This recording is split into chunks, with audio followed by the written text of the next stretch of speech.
Okay, finally back at it, and wanted to make a video about a theory that I have.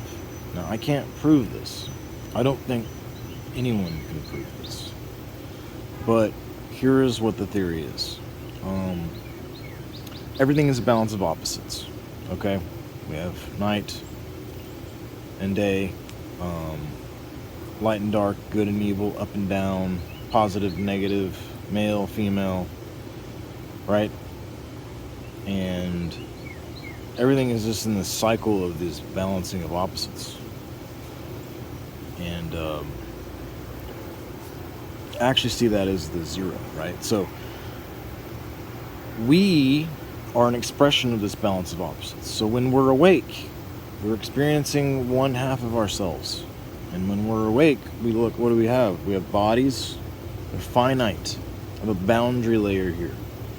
Now, I can extend my body outward through the world, through my words, through my thoughts, words, and deeds. And that's what I'm doing now. So my body is extending itself throughout the world and throughout time. But for the most part, I'm fairly finite and confined to the actions limited to my body and what I can conceive of, what I can think of.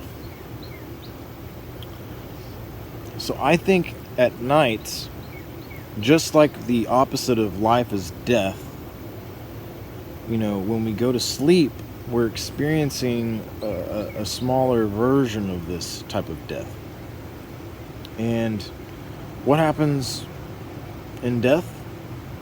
What's the transmigration of souls? So you train your soul through your life to acquire more wisdom, and at the end of your life, your soul is attuned in a specific way, and you're let loose from your body permanently at that point, the current vessel anyways, and then your soul travels to the next place which suits the needs of your soul, and you travel closer and closer to God and the ultimate truth through this process. So if we were to do that on a smaller scale every night,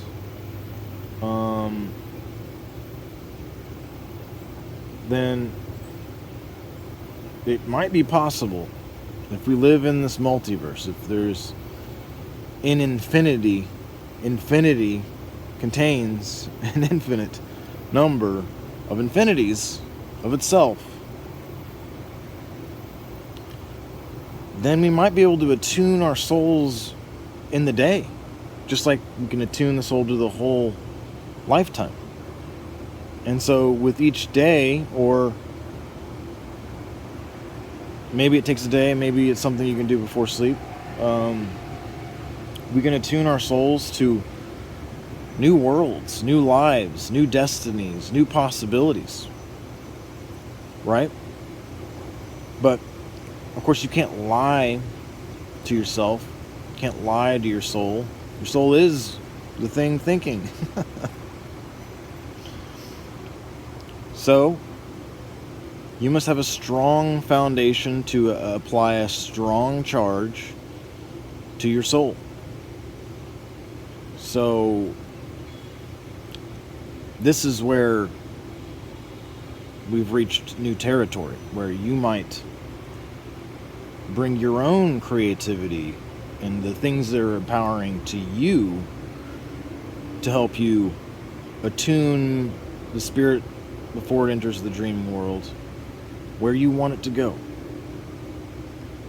Now, I say in this experiment, we ought to dream big, right? Because we're not in the finite, right? We're meant to connect to our infinite self. So, what should the world look like the next day? Right? Should tyrants fall? Should we have world peace? Should we find a cure for cancer? Should we find the thing which aligns all of religion into one with science, with AI, end the factionization of mankind, return us to our family of one, family of light, family of truth. Why not? It's right there. Just take it. Just simple. Now, of course, I've tried this and I have had various results. Because this is an experiment. I might not know how.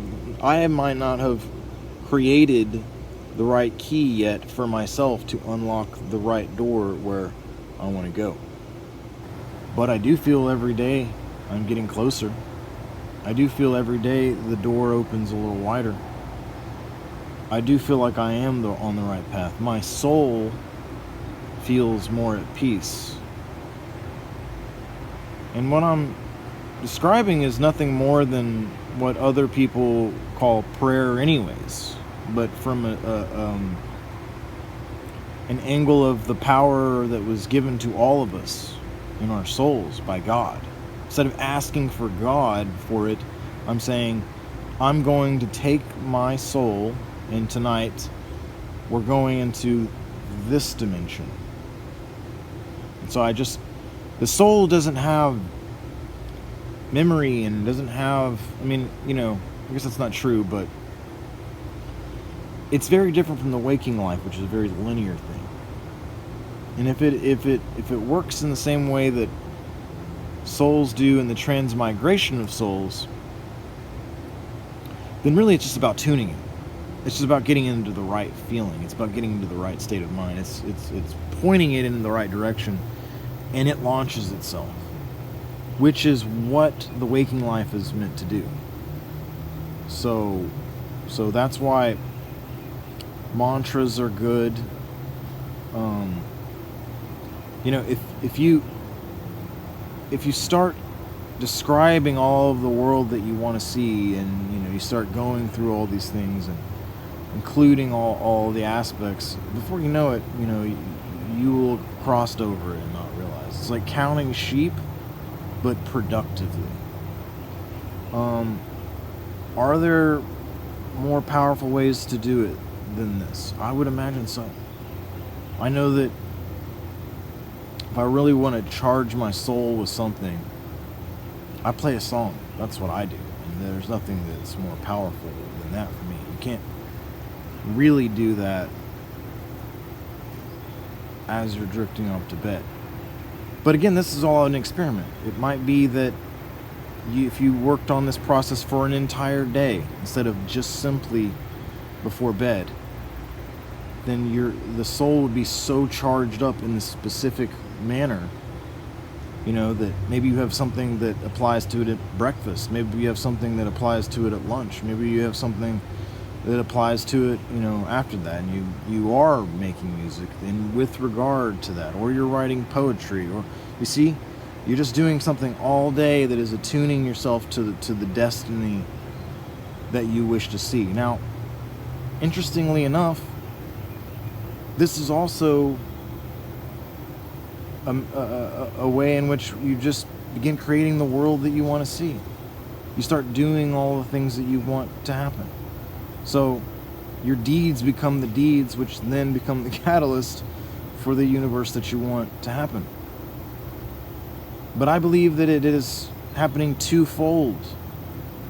And some of the greatest power that is happening behind the scenes.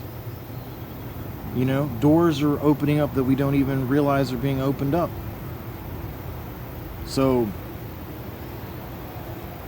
don't discount the half of your life as a waste or powerless. This might be some of the most powerful times in your life.